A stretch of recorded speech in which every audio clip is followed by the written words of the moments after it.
What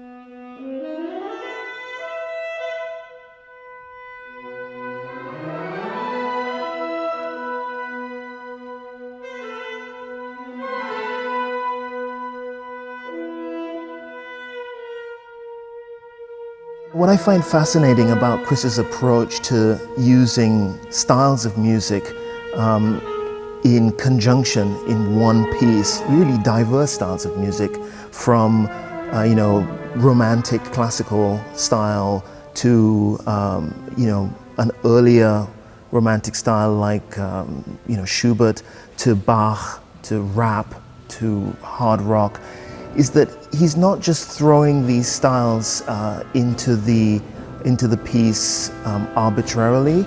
They're generally used either as a means to express what a character is feeling, or as a means to express the identity of a character, who they are. So for example, the daughter of the Strom family, Ruth, is not in the classical tradition. She's a little bit of a rebel. She marries a Black Panther.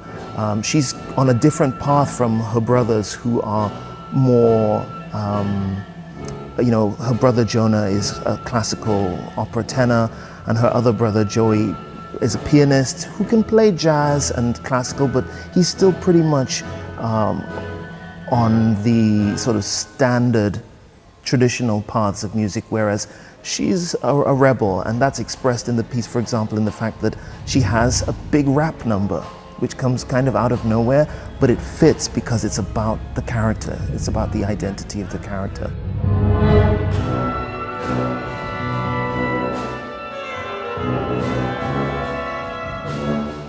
What's different is, first of all, this idea that you're working with someone who's alive, who's able to change the piece as it's being prepared for performance. That's really unusual, that we were in a rehearsal and the composer's there and can say, you know what I wrote there doesn't actually work the way I thought, so let's change it to this.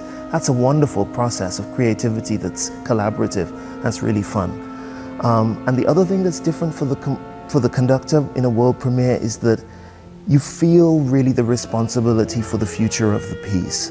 You understand that the premiere is the spark that can ignite, a wonderful, long future for a piece, and I take that really seriously, and I put a lot of energy into making that as good as I can. This particular piece is unique in my career. The feeling that you're bringing an opera to the stage, a music theatrical production to the stage that is really contemporaneous in its subject matter, and I'm talking about social justice, talking about Black Lives Matter. This was supposed to be performed a year ago, and we thought it was relevant then. It's just as relevant now, and being able to be so connected to the zeitgeist with the work that you're putting on stage is a really meaningful experience.